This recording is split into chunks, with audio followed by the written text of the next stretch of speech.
The Vikings are headed to LA. Palm trees, Hollywood, and sunny every day. But can they get to work on saving the season? They limp into SoFi Stadium to face Jim Harbaugh's equally struggling Chargers team who want to right the ship.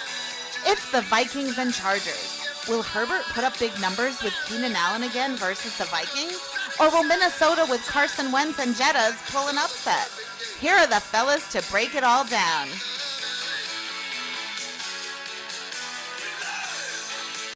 It's just a grind. It's a physical grind. It's a mental grind. I don't think anybody goes from playing one game on Sunday to Thursday and actually feels good. It's just how good can you get yourself feeling, quite frankly. So, feeling fine. It's like I said, it is a grind to get there, and it is still Tuesday. Thankfully it's a Thursday evening game, so you're using every minute you have to recover, to get yourself mentally and physically ready to roll. Well, that's our starting quarterback for this week, at least. Carson, Mr. Perfect, and Bill Dunkel will tell you why that name is appropriate. Wentz, talking about playing on a short week. He will be starting after arguably one of the uglier games I've seen a quarterback play in a long time, wearing a purple uniform. And that is an understatement, and I'll try to be nice. But there are other numbers that I'm going to shoot at you out here on this fine show. This is the official Purple Skull Squad for Minnesota Viking fans. We got a lot of stuff to get to. We're up to 384 members. Thank you. I want to take a shout out to Larry Saylor, Anthony Lucas, and John Riley for joining us. Thank you for doing so. Question of the night. We've got a couple of them. I just want to get to this quickly. Should the Vikings contemplate trading Jordan Addison? This crew right here, we'll talk about that in just a moment. We also have a poll question up. Who do you want to start tomorrow night in LA? And the guy that you just heard, Carson Wentz, is third on the list of those that are members on our page want to see quarterback. Number one, Max Brosmer, 55%. Number two, my guy, J.J. McCarthy at 34%. And then there's Carson Wentz at 10%, holding third place. And then for all those Kirk O'Chain fans out there, and other 1%. So you guys can take time, go ahead on our page, put your vote up there while you can, and let's see what everyone thinks. So, Tony Bell, who do you want to see start tomorrow night? We know it's Carson Wentz. If you watch the tape on Sunday, should it be Carson Wentz? Your thoughts? God, dude, are we really at this point in the season right now where we're like, yes, we are should be playing court? I feel like 1971 all over again. I would play Brosmer, and I'll tell you why. Brosmer's been here all through camp, all through the workouts, all the OTAs. He knows the playbook. I agree with you, and he played very well in preseason. Didn't look like a rookie. Played at a high level, but I get the fact. You like the experience. You like guys that have done this and so forth. And Max obviously coming right from the University of Minnesota to the pro game. Maybe KOC thinks he's not ready for that just yet. We don't see how practice goes.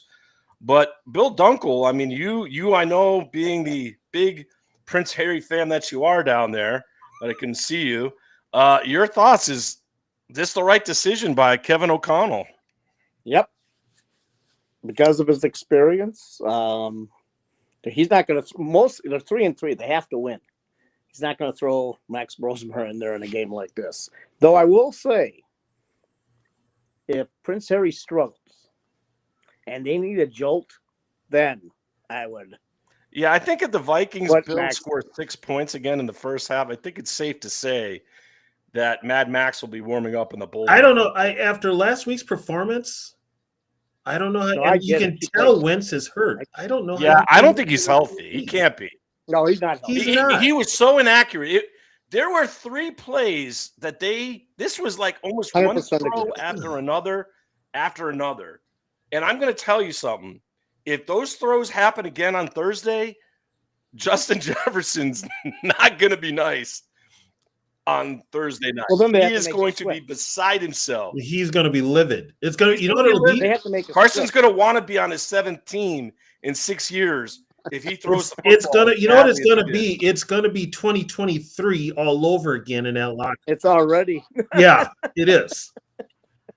I mean, really we're already is. seeing rumors. So we did ask the question, guys, and I'm going to start with you, Bill, on this one. I mean, we've heard rumors, right, with the Patriots interested in Jordan Addison. I'm going to throw it out there while he's playing arguably his two best weeks in a Vikings uniform. I'm going to assume he's going to be big tomorrow night. We'll talk about that and inside the numbers. Should the Vikings contemplate trading Jordan Addison? This isn't an easy question. Well, no, what I flip-flopped on this because I first said yes, then I said no. I'm back to yes again because they're not going to ever resign him. Yeah, the contract that he's going to look for. Well, yeah, because didn't Jameson Williams sign a big deal? And we're talking he got an 25 to extension. 30 million a year for He got an Jordan extension, Addison back. It's going to be between 25 and 30 million a year. And I think if they lose tomorrow and if they lose Detroit, and by the way, everyone, Baltimore's not going to be easy because if Lamar plays, the Vikings are going to have all kinds of trouble with him. And I know Baltimore's defense is terrible. That's Lamar still gonna can't be tough. move. Yeah, well, he's practicing now. Yes, that doesn't mean he still can't move. And I'll tell you something, Lamar, I think there's a big disrespect going on to the Chicago Bears. I looked at the line. We'll talk about it here and around the NFL. And the Bears are serious underdogs. And the Bears are 4-2 and the Ravens are 1-5. And the thing what's scary about the Bears is their defense. Everyone's talking about, that Lions defense looks really good.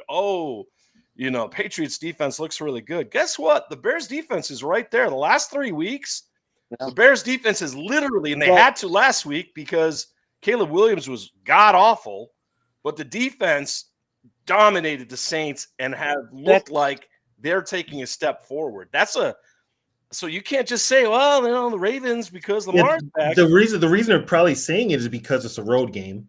Yeah, but if Lamar does play, and let's say he's close to healthy, if that's possible, the Vikings have trouble with those types of scores. But here nor there, here nor there, that schedule, they're not going to beat Green Bay. I don't think they're going to beat Green Bay one time. They're not beating Detroit one time.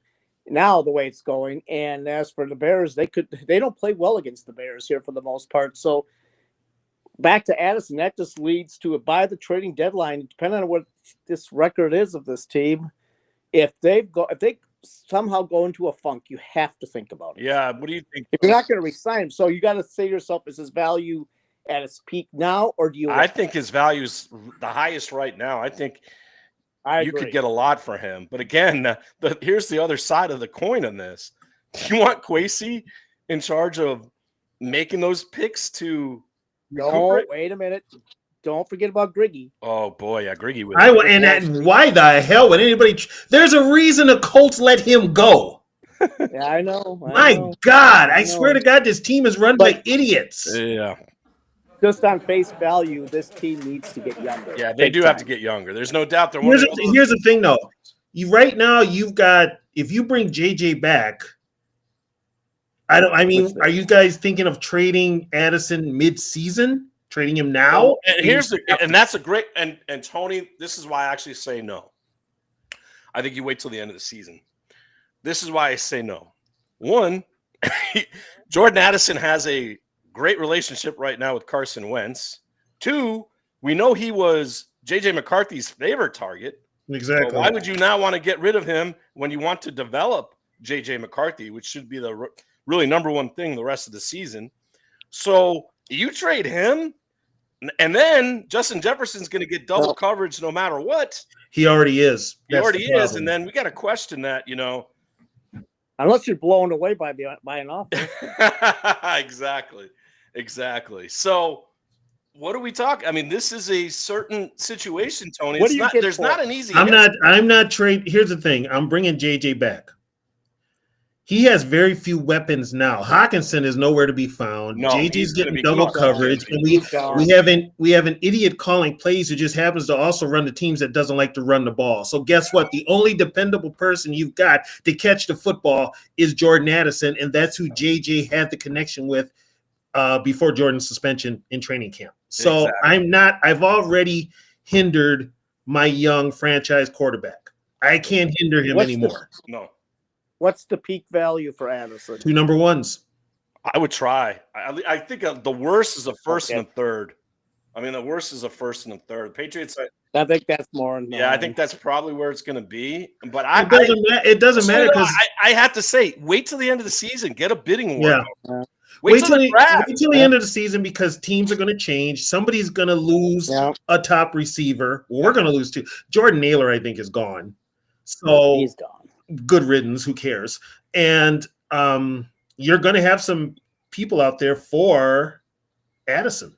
Yeah. So it's really not an easy question. It's out there. We'd like to hear your input. But in the end, he's going to be gone. Yeah, and he won't be re-signed. I think he will in the end. I don't think they're going to do what Cincinnati did. No. I don't think. I don't think so. It's a shame because I'll say this, even though he might be a bit of a knucklehead, Jordan Addison's arguably one of the best receivers or the best receiver at running routes in the NFL. They may, you know what? They may find a way to keep him. I think they should. Yeah, I would not shock me if they find a way to keep him. If him and JJ hit it off when they get a chance to play together, you would certainly have to think that is got to be. Wait a minute. We have Addison's replacement on this team already. Number 19. Oh, Lord. Let's jeez. No, I'm trying to keep my blood pressure low tonight and try to stay positive. Don't get me started on Adam Thielen. Game. Don't. Yeah, okay. Go Pats. Jordan Addison will look great in red, white, and blue. All right, there, quality control. You piped down in the control rooms there. All right, let's get to the purple headlines of the day. Of course, one of them you already know, Carson Wentz was named the starting quarterback. But this is an interesting thing that I know Tony Bell hit upon last week or 2 weeks ago. And I thought this got to be the craziest thing. But there's now people out there that are supporting Tony and his source on this particular topic that maybe J.J. McCarthy's not as hurt as we think he is. And why would the Vikings take their first-round pick and put him in an emergency quarterback situation?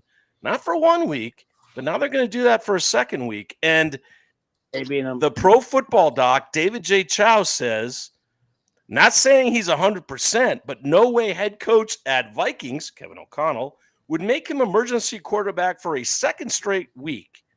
All I'm trying to say is at Chiefs quarterback won a Super Bowl playing through a high ankle sprain. And right now, JJ is not Patrick Mahomes, which makes this a coaching decision. Now, look. Is he a doctor? Yeah, right. This is true. Okay. I mean, we don't know. Every high ankle is different. Every injury, everything is different, and everybody heals different. Right. Here's the thing. I'm just going to say this. Don't ever doubt me when I come with facts. Don't ever doubt me again. Well, again, I mean, Tony Bell, go ahead, pat yourself on your back. Yeah, but there's some, but then here's what you guys are missing. You guys are missing a point now. This all goes back to the head coach who has a bigger ego than that locker room and who loves to have those Pro Football Focus stats and all those other offensive stats make him look good because he's been put on the pedestal as an offensive genius and an offensive guru and a quarterback whisperer. Not this year. Well, he's gonna. This year he looks like what he is. He shouldn't have. He looks like Woody Allen. It looks like Woody Allen, and not. Yeah, I mean it's very simple. Right now, he's done everything to put JJ behind the 8 ball. Yeah, and if this is even, I mean, an ounce true, and yes, Bill, we don't know how quarterbacks get back from ankle injuries. 4 to 8 weeks is usually the time frame. This will be going on to week 6. And, of course, they're going to be putting him in against Detroit, which I just think is interesting. You're trying to do the best for J.J. McCarthy. If anyone saw that defense play against the Buccaneers with a bunch of people off the street, and I can't even name you the quarterback. They dominated. They made Baker Mayfield look like Johnny Manziel. That's how good that Lions defense is. Well, I mean, the head coach also said he's definitely not playing until he can protect himself. Yeah. And depending if Darisaw is going to be healthy, and depending if Neal's okay. Now here's another thing too. You guys should have been asking questions when he started talking about his footwork. Yeah, well, that first of all, Tony, you never say that to anyone, anyways. First of all, you shouldn't even say that to anyone. That should have been your first clue.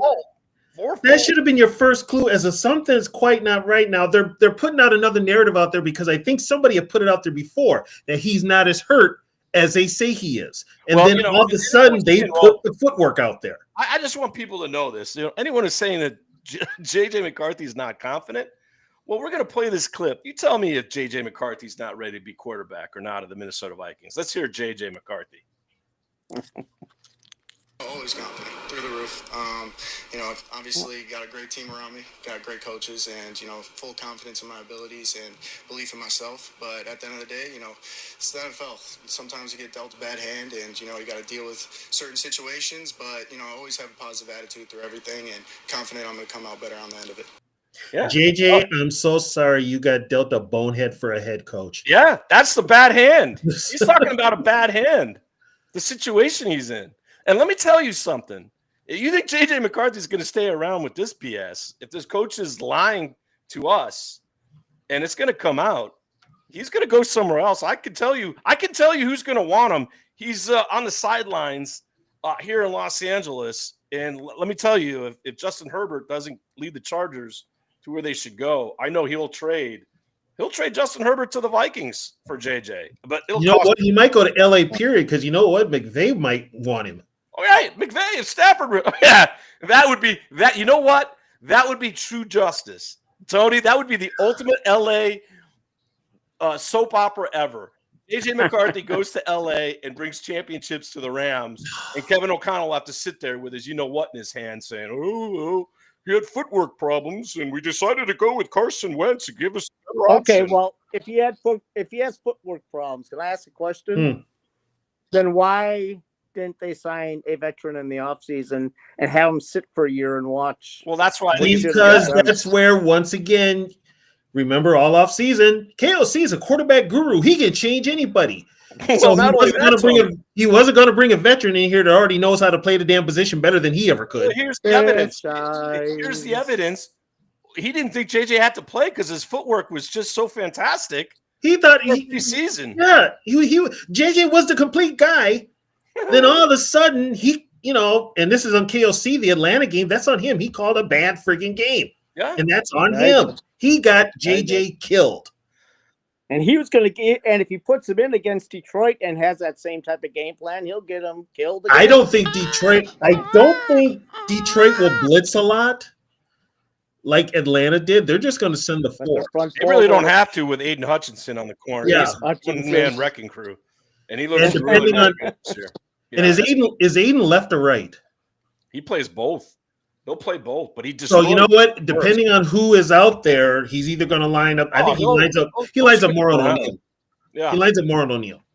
I mean, so it'll be interesting to see. Some other things we'll see tomorrow night. Aaron Jones Sr. should be back. I'm sure he's on a limited.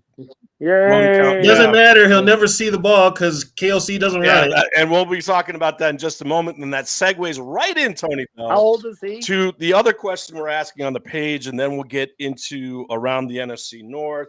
Bill will do his bites early today, and then we'll get into Tony's X's and O's, inside the numbers, all the things that you expect on our show. We deliver numbers. Well, here's some numbers. So if those people are saying, "Oh, well, what are you talking about? What are you saying?"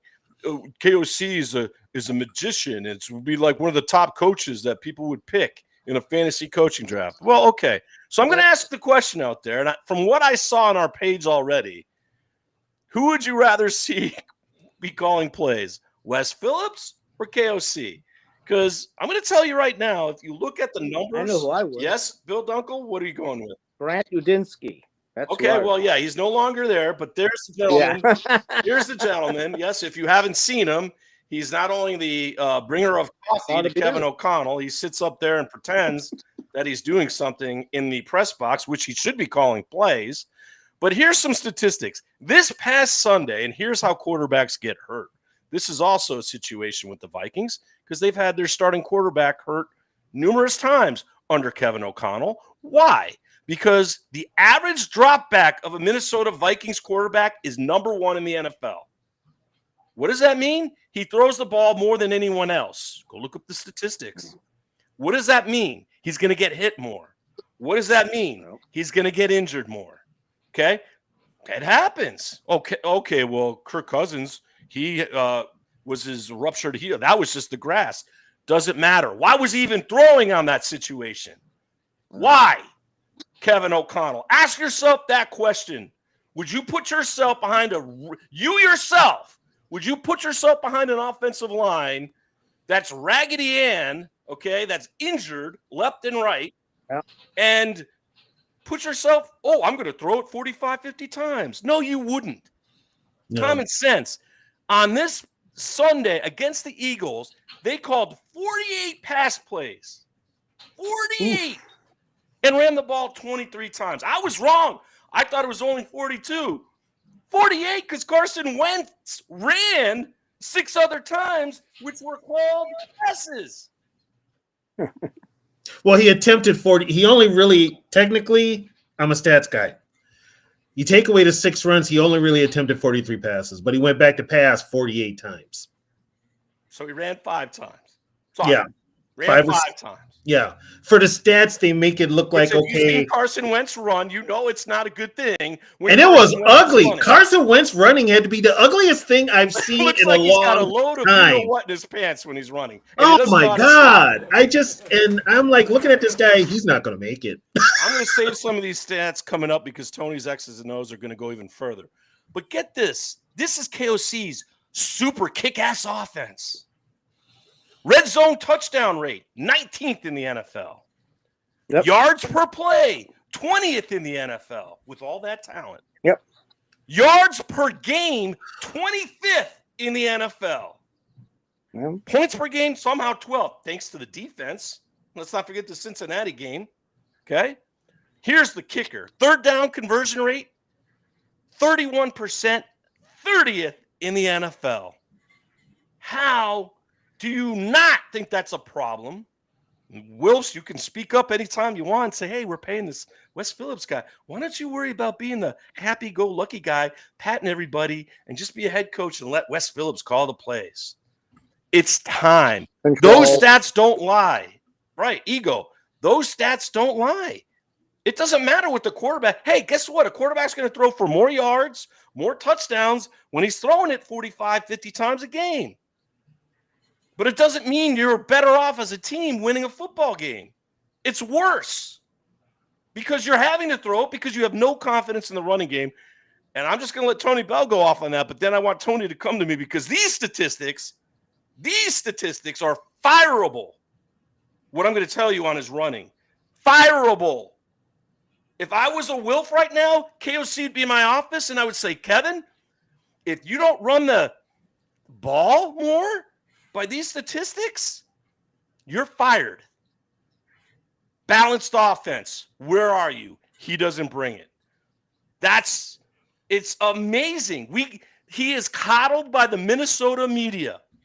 He's looked at as Mr. Go-Lucky. Guess what, KOC? Honeymoon is over. And if a little show like ours gets out there and you hear it, I hope you're listening. Run the damn ball. Learn balanced offense. And do what you don't do, protect your quarterback. Because watching Carson Wentz throw a football when he's injured, it's horrible. And you not to go with Max Brosmer, who is healthy, states a lot about your so-called quarterback wizardry. You're a so-called whisperer. You're not. And you have a lot to prove, and we're going to see as soon as tomorrow night what you got. All right. Really quickly, around the NFC North, the standings also here at KOC. Let's look at these standings. Packers 4-1-1, somehow in first place.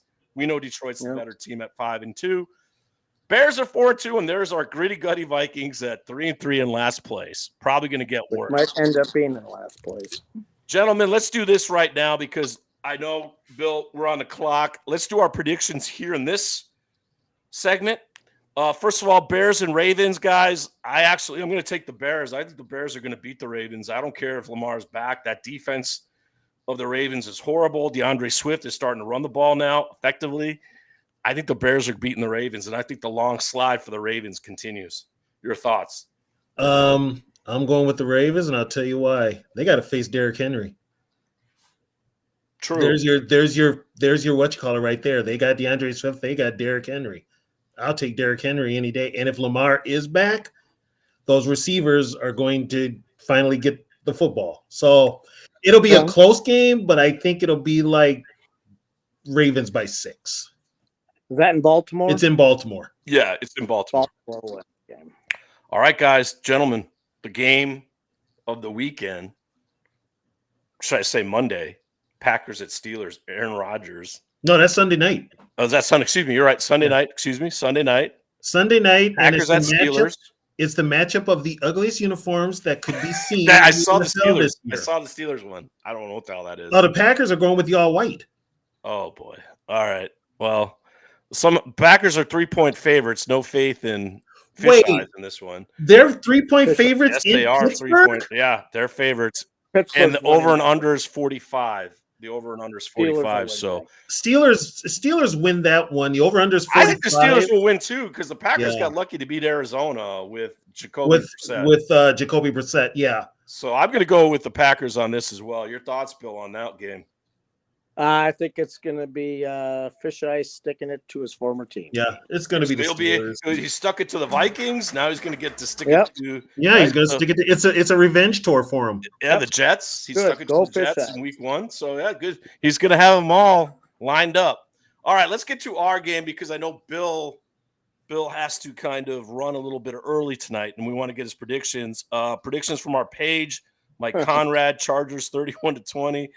Tom Bergeson, 27-10 Chargers, and Chipper Cripps, I plead the fifth. Yeah, I'm going to say I think it'll be a close game because both teams' defenses are a little suspect right now. There's a lot of injuries, but Justin Herbert versus Carson Wentz, that's it. You know who I'm picking. Chargers 27, Vikings 23. Bill Dunkel, your thoughts? Well, I was Vikings until I thought Darisaw, and then that changed everything. So yeah, I mean, if Christian Darisaw's not there, then they probably should run the ball more. 30,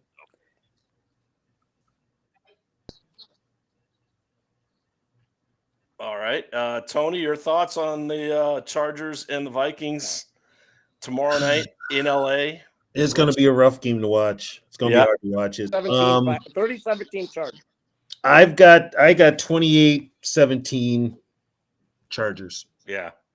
Listen, we're trying to be positive. You know, was there a silver lining? Aaron Jones Sr.'s coming back. Okay, that's nice. Blake Cashman back for a second week. What good is having Aaron Jones back when your coach doesn't run the football? Yeah, maybe. Now, here's a kicker with that. I'll bring this up. Remember, we got on Zimmer because he ran the ball too much. Yeah. And now we're getting on KOC. Now we're getting on KOC because he doesn't run the ball. Yeah. It's kind of like where can we get a balance on this? Let's get a little balance. You'd think you would learn, you know. And I understand that the NFL is different. This is a passing league. None of us are sitting here. Here's the funny part about it, though. Everybody thinks it's a passing league, right? But it is slowly drifting back to what it was back in the day where you had a strong running game and a good defense. Yeah. Because a lot of these quarterbacks that are playing now, a lot of these quarterbacks aren't that good. Look at what the Lions are doing with 2 good running backs. Yeah. Running it opens up the pass. Yeah. What is who considered the offensive genius, right? What about Mr. McVay with the Rams? What does he do? He's like the ultimate passing dude, but he's running the ball with Williams and run the ball, key moments. Run the football, right? And they're running with Corum too, right? They got Corum. They're doing it with Corum. Yep. They mix it up. Yeah. They're not. I can guarantee you, I won't look at a McVay game plan or a recent game where he called for 48 pass plays against 23 runs. I can guarantee it. You're not going to. You are barely going to get 35 passes because he wants to protect what his quarterback, Matthew Stafford, who has a bad back anyways. Yeah. And if he gets hurt, he knows their season's over. So let's just face the facts. Our supposed, organizations fail young quarterbacks more than young quarterbacks fail organizations. Well, dumbass, you as the head coach could fail your quarterback by putting him in harm's way, especially with the inconsistent play of the Minnesota Vikings offensive line. All right, quick Skull Squad player focus, and then we're going to get to Bill's bites. Jalen Redmond, gentlemen, if I pull these stats out to you, absolutely amazing. Absolutely amazing what this guy's doing. I know we have our issues with maybe not getting the quarterback enough, but it's not this guy's fault. I mean, 26 years old, 6'2", 305, slightly undersized, but reminds me of a little John Randall in him. PFF grade 77.3, 3 sacks, which is number 2 for defensive tackles in the NFL, and the 6th most pressure rate for defensive tackles. So from a guy who was undrafted out of Oklahoma to then go play with the Arlington Renegades in the UFL in 2024, Tony Bell, Jalen Redmond is like maybe the best defensive player on the Vikings right now. Him and Levi are the bright spots on that D-line. Yeah. The guys we paid the most money for aren't doing jack, you know what. Yeah. No, they're probably going to be the first Yep. ones cut. It's the 2 young guys, and I'll even put Ingram Dawkins in there when he's healthy. It's those 3 young guys that kind of give me hope, which I feel better if we played a 4-3 because then that would fit the scheme better. But, when you've got a glorified wannabe linebacker who thought he was Lawrence Taylor and he really wasn't running your defense, that's what you get. But, yeah, Redmond he's the only one that puts consistent pressure on any of the quarterbacks. It doesn't matter if it's the edge or up the middle. He's the only one. Yeah, because I think Renard's kind of not himself right now. Renard missed 3 sacks last Sunday. I know. Well, 3 sacks. Hurts too, though. It's not like it's easy getting him. We know that. That movie put on Dallas Turner is going to be one that Dallas Turner's going to want to forget because that was classic. I left your jock on the floor and threw that 3rd down and long. He did it to Grenard too. He did it to Grenard as well. Your thoughts quickly, Bill, on Jalen Redmond, and then we'll get to your Bills bites. Hell of a player. That's a great find by that really is. Find. I just wish they could draft players like him. That's the key, well, again, right? This team will never compete. And I was wrong on my preseason prediction, but now I'm convinced this team will never compete until they start drafting better. Yeah, there's no question. Yeah, they're terrible at drafting. Yeah, because you can't buy people. You can't. There's only a certain amount of money you have to fit. And the UDFA luck will run out. They're not going to get lucky every year. Yeah. Well, here's the big UDFAs that they've had. They've cut the next year. Yeah, good point. Yeah. So what exactly? What are you doing? Yeah, it's a good question. It's a really good Griggy. question. We're getting Griggy with it. Yeah, oh God, please. Oh, please. All right, Bill, what do you got for us? I know you got some incredible numbers, and I kind of teased one of them. So you take the stage, sir. This is your stage. Tony and I will drink our water and listen in. I got Prince Harry. This is per Phil Mackey of Score North. Prince Harry is 7-0 all time on Thursday Night Football. That's number 1. Number 2, and this is also a memo, and this is not all the younger generation, but please stop with the wrong records for Thursday Night Football for the Vikings or Sunday Night Football. I've been seeing 0-7 all time the Vikings are on Thursday Night Football. No, they're 1-8. The Vikings in Dallas played the first Thursday Night Football game in NFL history. October 26, 1978, in Dallas. Dallas defending Super Bowl champs. Vikings went in there. Chuck Foreman runs for 101. We win. We've lost 8 straight road games since then. The 1-8. I've seen 2 people have that wrong. And by the way, TB, one quick thing. The Vikings media guide. We lost to the Rams last year, right? On Thursday night, about a year, right? The same time, Thursday. Yeah, but what year was it? What, when we lost? What was the year? It was 2024. No. Vikings media guide 2014. Oh. Okay, you know what? Avoid the media guy because they made a mistake years ago. They didn't put Jim Marshall's name in the 50 greatest Vikings. No, I know. Then quickly, Vikings are 8-7 all time versus the Chargers. The Vikings, though, at SoFi are 2-0. They won the last 2 times they've been there. Well, let me just say something. People are saying, Eric, how come you're drinking out of this Chargers cup, as you can see here? Well, I actually was at the game, got this cup live there when they won. In fact, I just to throw a little Bills bites here, Eric version. I am 2-0. I am the 2 times that they've played the Chargers in Los Angeles. I've been to both games, but You went to tomorrow night, you went to the one at that soccer stadium then. yeah, Huh? tomorrow night, Okay. Home Depot, where Kirk Cousins had his longest run as a Viking, 11 yards. You're going tomorrow night, I then. will not be there tomorrow night. So if they lose, Oh. you guys can all blame me. But whatever. It tastes good because in this cup, they won last time they played there, which is nice. You know what? That could be, and here's the funny part about tomorrow's game. It could be a home game for the Vikings. It's going to be. It will be 65-70. It's really sad. It is one of the saddest things LA sports Move football back team. to San They Diego. should never have left San No, Diego. but the Ram fans, Bill, the Ram fans are outdone in their own stadium. Yeah. When the Raiders and 49ers come, it's a home game for both those teams. So it's embarrassing. LA, living here, learning about it. This is a Dodger town and this is a Laker town. It's Dodger and Lakers. Well, football was gone for so long.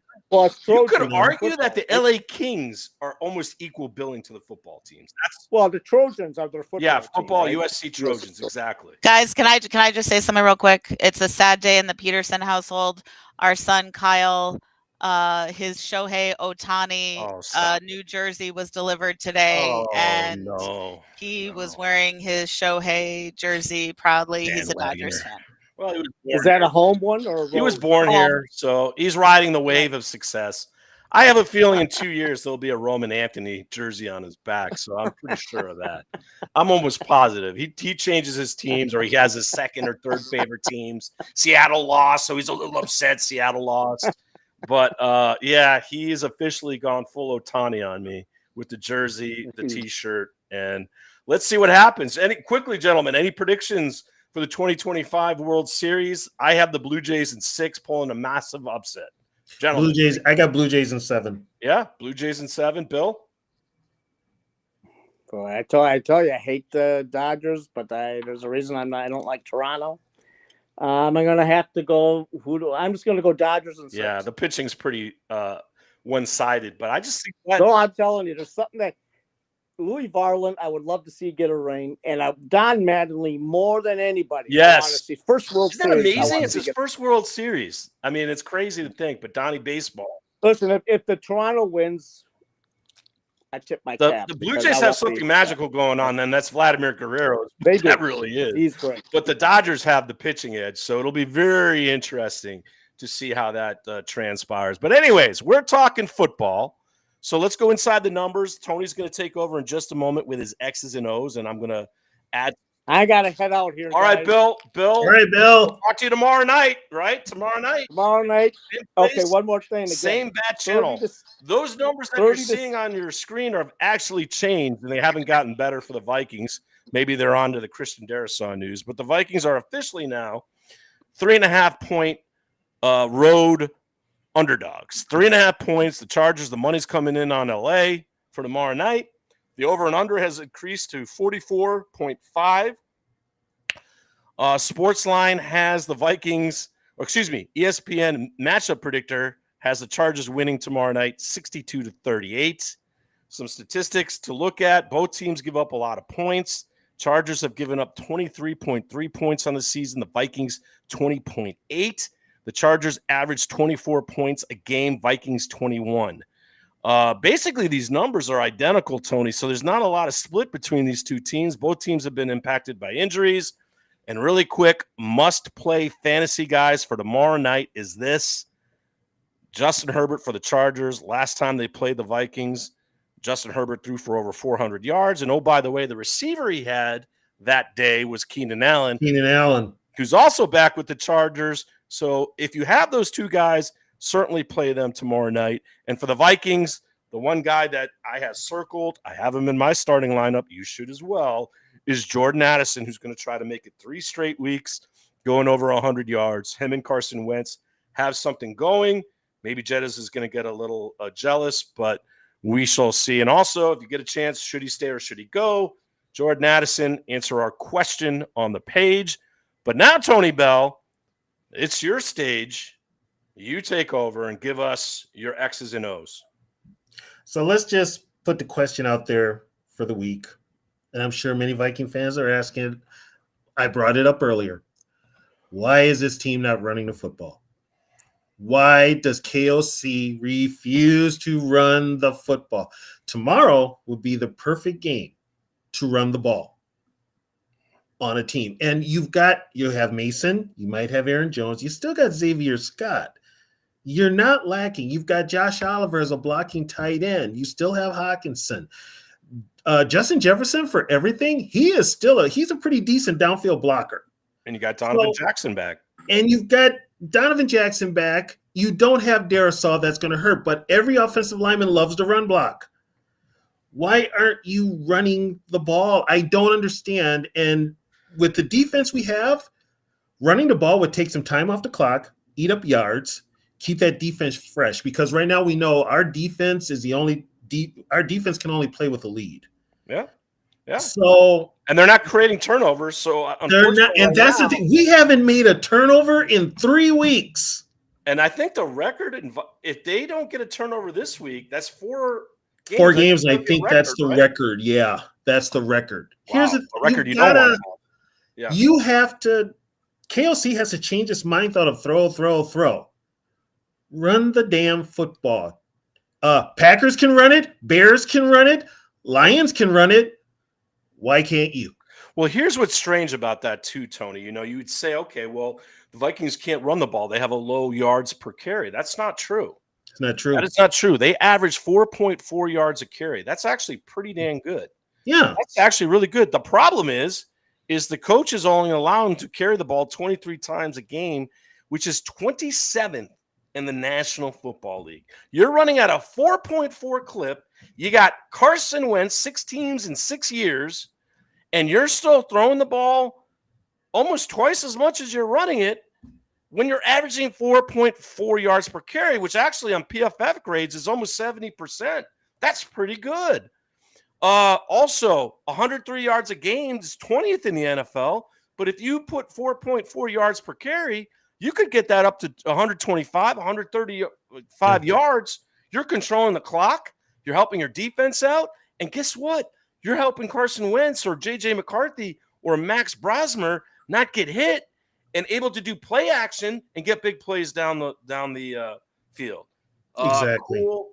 Papa Bell saying, well, last week, Eagles terrible against the run. Right. And no, he you're right. abandoned, and They we didn't got run down it. to the goal line where you should have ran the ball. Here's the thing.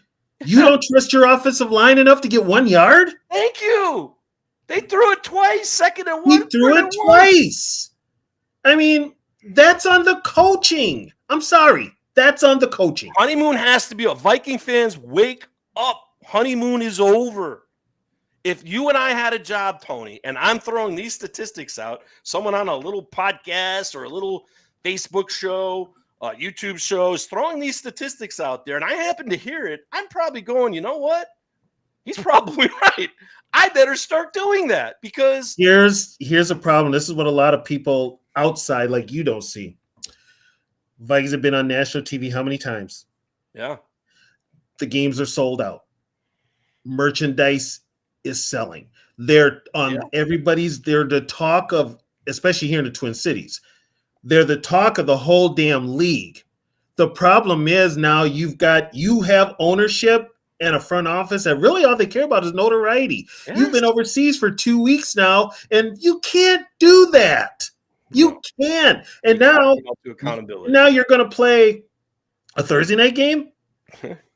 Come on a short weekend, you just lost? You got to run the ball. Guess what? I mean, your team's tired. You got to run the football. We've got it, like I've said before. Senior won't be. Yeah, 4 or 5 weeks. Give him the ball. Run the ball. I'm telling people now, like I said, like my moniker says, done with mediocre. Yeah. This team's got to do something to prove that they're in it to win it, and they're not doing it. They're right now. You know what they're doing? They're basically a team that you'll see on the ticker when it says NFL playoffs. Yeah, that's it. That's it. That's all they care about. If you're on that ticker and it's positivity, now is that better than being a Cleveland Browns fan or part of the Cleveland Browns organization? Yes, of course it is. Of course it is. But it's not good enough. And it's not good enough, Tony, when you've gone over 60 years of you being in an existence in the game of football and not delivering a championship. I don't think anybody has out why that is. I don't think anybody has it worse than a Browns fan, because not only did they not do anything those years before, but then they took the team away from them. Well, And or then they bring it I back. could even say I could take that into baseball. If you're a Seattle Mariners fan, you're Yeah. not feeling really good right now. No. But I that's mean, really rough. here's the thing with the At least they Vikings. won. At least they're good. At least Seattle's good. With And the Vikings are good, but it's about winning a championship. You got But see, to finish. here's the thing with the Vikings mentality in the front office. As long as they're in contention, Yes. they're fine with it. It They used are. to be the moniker As you say, Tony, or we say every year, as long as we beat the Packers 2 games, we're good. and it's still that way. It is still that way. Yes. That's small talk. You think Green Bay cares? Green Bay cares about winning championships. Beating the Vikings twice, that's nice. That's a little cherry on the Sunday, but it's about winning Super Bowls. That's how you're judged. And it's the hardest thing to do. I get it. Only one team out of all the teams, and there's a lot of really good teams in the NFL, are going to win a championship. But when it's been over 60 years, you've had the talent that the Vikings have had. And Tony, they have the best record, I think, of any franchise has never won a championship. Yes. And that's in all sports. Yep. They have the best record without a championship. There is a factor. That's where that losing feeling comes in, and that can't happen. They've got to change it. And guess what? Teams that play really good defense, run the ball, control the clock, and have a good passing game because it feeds off the run are more likely to win a Super Bowl championship. You don't have to put up the ball 48 times to win football. No, your quarterback's going to get hurt. You don't. Your quarterback's going to get hurt, and then he's going to be throwing passes like Carson Wentz did on Sunday. And here's the thing, like I said before, you've got this era of quarterbacks coming in now. They're not very good. So guess what? You need to put a running game around these young quarterbacks and let them grow into the position. Unfortunately, we still have this head coach, and the press inflated his ego. They have. They have. His ego. They inflated his ego. He's quiet about it. He's kind of sly about it. He doesn't, he's not bragging about it, but right. It's assumed. You can just look at the decisions that he makes, how his game plan is. By the way, let's bring this up. In order to be the Vikings starting quarterback, you got to know his playbook. He's not going to adjust it to what works for you. No, he proved that with Joshua Dobbs. He did it with Dobbs. He got Jalen Hall hurt. Yes, that's a great point. Jalen Hall. He got Hall hurt. He got Dobbs hurt. Dobbs was hurt. Joshua Dobbs, that Denver game we all recall. Yeah, I mean, there's you just have to run the damn ball, and he just will not get it. Step drops doesn't work all the time. You have to mix it up. You've got to be able to know what strengths your quarterback has and how to put your players in their best position to win. It's coaching. It's about putting players in the best position to win. Because I can sit there and say, Bill Belichick, how many championships, Tony Bell, has Bill Belichick won without Tom Brady? 0. Well, hold on. As a head coach, he did win as a defensive coordinator with the Giants. Let's just give him that. That's Belichick's team. Right. And by the way, now that you bring that up, what do? Run the football, and he was a defensive coordinator. Yeah. Yeah.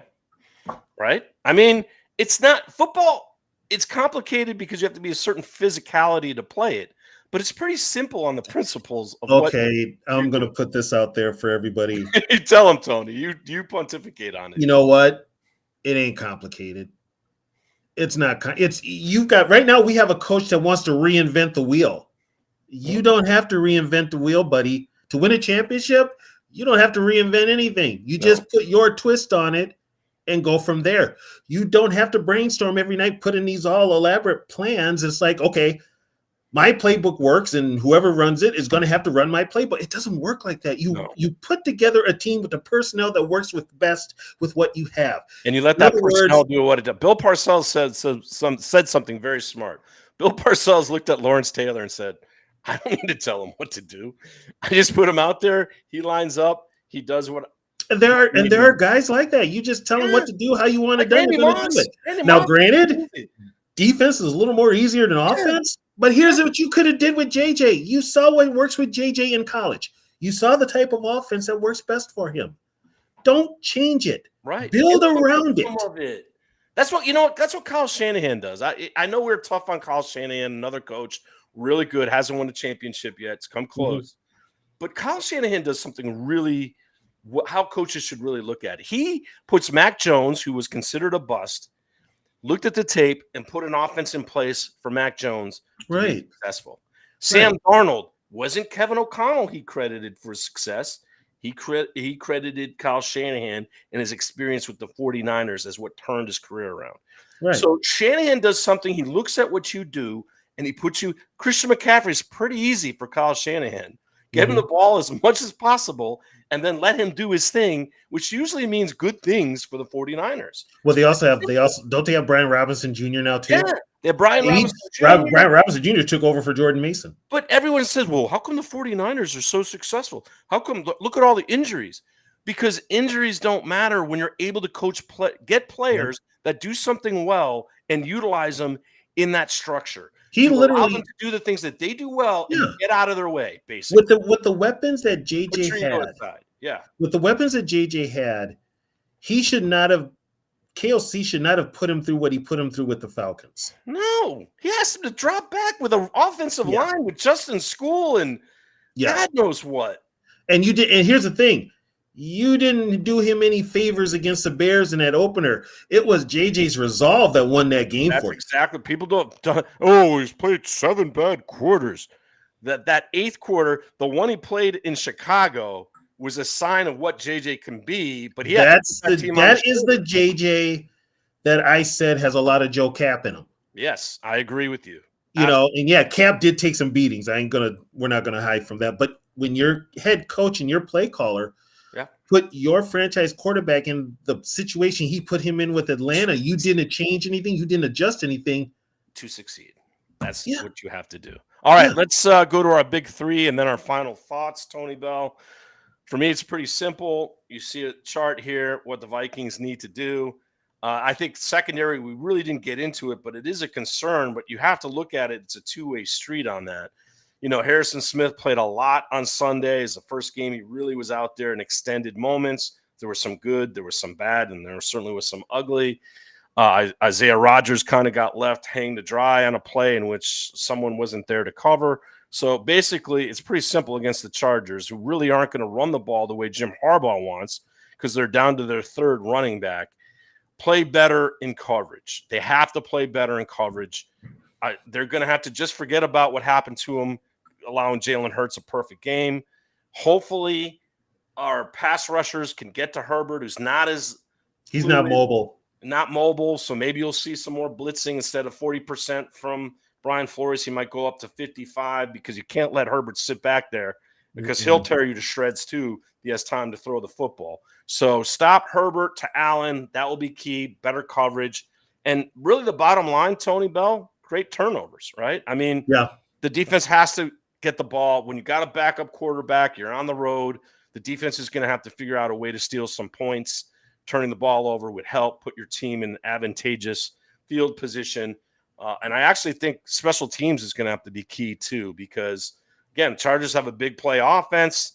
They have some weapons that they're using. Ladd McConkey is a phenomenal weapon, and the Vikings will have their hands full. So control the clock, run it more, as you said, Tony, and just really smart football. A key to this game too, believe it or not, I know we didn't really talk about it in the beginning. The Vikings ref crew this week is going to be God, who is it? It's Cleat Blackman. I hope I said that right. Cleat Blackman is the referee. Now, some good news is this. Cleat favors offense, which unfortunately, Tony, you're a defensive guy. He throws a lot of penalties on the defense, or that his crew does. They throw a lot of penalties on the defense. But home teams under Cleat last year were 5-11. Okay, 5-11. And last year, the Vikings were 3-1 when he refereed. So if there's a little silver lining, this isn't Troy Blake. This isn't Troy Blake, right? This isn't, Here's my thing. Wasn't it Cleat's crew that refed the Rams game last year? No, it was Trey Blake. Troy Blake, I think, was the guy. He got suspended though, so he got demoted after that one. Oh, I should hope so. Jeez. Yeah, that game, you honestly, as a Viking fan, they were screwed on a couple occasions in that game. Just like I think we can go back to the Philadelphia game and Oh say, yeah, that holding. Let's Let's and get the off the ground Hawkins, though. and that was like I've seen That other. was not a hold. Yeah, no, Not it a really wasn't. hold. Mike Brandon, And apology. TJ's catch in the end zone Yeah. was a catch. It Here's was. my thing. When is this league going to figure out what the hell a catch is? I don't know. I don't know. It's Here's the thing. You're a passing league, but you don't even know what a catch where you is. have your money. It's where you have your money on the card if you're a referee or exactly. the video review booth in New York or whatever. All right, Tony, any final thoughts as far as what you expect to see maybe tomorrow night and moving ahead for our Minnesota Vikings and this journey that they partake in being here in LA, and then a brutal schedule coming up here and starting next week against the Lions. I honestly don't have much hope for this team going forward, and that's because it's the powers that be. It's not the players, it's the head coach and how he's screwed up the quarterback position. Tomorrow night, if they win tomorrow night, it's an upset. Yeah, may as well. It is. It may as well be an upset, but I said 11-6 at the beginning of the year. Yeah. They'll be lucky to win if at the rate they're going, if things keep going the way they are, they'll be lucky to win 8 games. I agree with you. I had 10-7, but I think 9-8 and 8-9 is more likely. 8-9 is more likely than 9-8 even. And it's just injuries are one thing, right? We get it. You can use excuses somewhat. Don't say that to the San Francisco 49ers. Don't say that to well-coached teams. They think they have a right to win no matter what. Bill Belichick, one of his greatest coaching jobs ever, and he talks about it to this day, was the year that they lost Tom Brady in week 1 to Kansas City to a knee injury. And some no-named quarterback, Matt Cassell, went in, their former Viking, and they managed to go 10-6. They didn't make the playoffs, but they went 10-6, and everyone banded together and still the next man up mentality. But you know what? The thing with Belichick, though, is here's the thing. He lost Bledsoe. Yeah. Put in Brady. Won a Super Bowl. And then Brady got hurt, and people forget this. Brady got hurt in the AFC Championship game. Bledsoe won the game. So it's really how you use the talent you have. Something KOC is still learning. And that's kind of my final thought as we wrap this show up. And thanks for watching us here on the official Purple Skull Squad show for Minnesota Viking fans. We'll be back tomorrow night recapping what's going to transpire out here in LA. But, the frustrating aspect I think we all have, Tony, you have, I have, is the fact they spent all this money in the offseason. We got excited. The names looked really good on a piece of paper. J.J. McCarthy is going to be the starting quarterback. We all had that certain vibe, like something positive is happening here, right? The optimism was high. Well, it was high. Now it's down to 17%. That's the reality of the Vikings making the playoffs right now. Because if anything proves anything, we always said this about the Chicago Bears, if it looks good on paper, doesn't mean a damn thing if it doesn't gel and perform on a football field. And there's something about this team that from week to week, either through stupid penalties, questionable play calling, which we've talked about here, the stats prove that. Yeah. Or just by circumstance, by starting slow and then trying to finish late, which is unsustainable, like they did a couple years back when they pulled off so many dramatic wins. Kirk Cousins, I believe it was 9 come from behind wins, 8 or 9 that year. It was 9. It was 9. And it didn't matter because it was unsustainable, and they proved that in the playoffs. This is what's got to happen. If all I care about for the rest of the season is this, got to find out what J.J. McCarthy is all about. That is the key. That is the stepping point for the future of the Vikings. You can say, I just want to get to the playoffs. Just whatever. Okay, fine. He could pull it off. We don't know if KOC could just put him in the right position to play at a certain level. But there's going to be growing pains. Nobody is Drake May overnight. Drake May wasn't Drake May last year. And JJ's got to prove that on a field now, get all the kinks out, whatever the footwork thing is, get that worked out. Let him play. Let his confidence come through. and put them in a position to win, which, of course, if you run the ball, you're going to help them a lot. And KOC needs to get out of his own way and just let the Thank you. Because at Michigan, he won a national championship. Why? It was predicated on a run-first offense, but he made big passes when it mattered most. He made plays on his feet. So on his feet.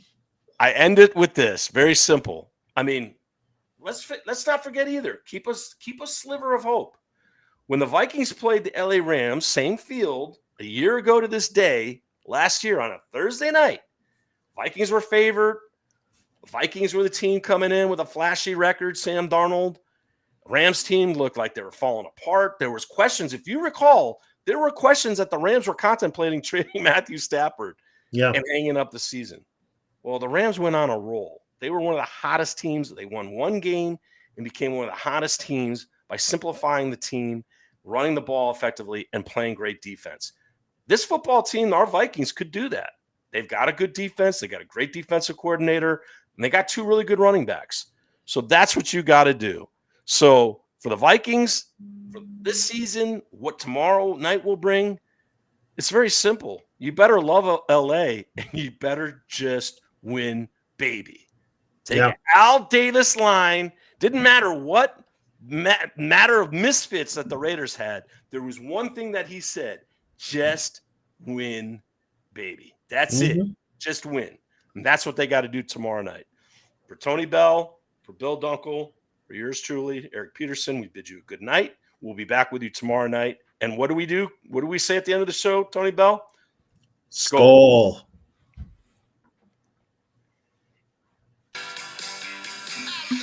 Thanks for watching. Remember, like and subscribe to our YouTube channel and tell your friends about us. We'll be back tomorrow night after the game for the recap, so be sure to tune in. Skol!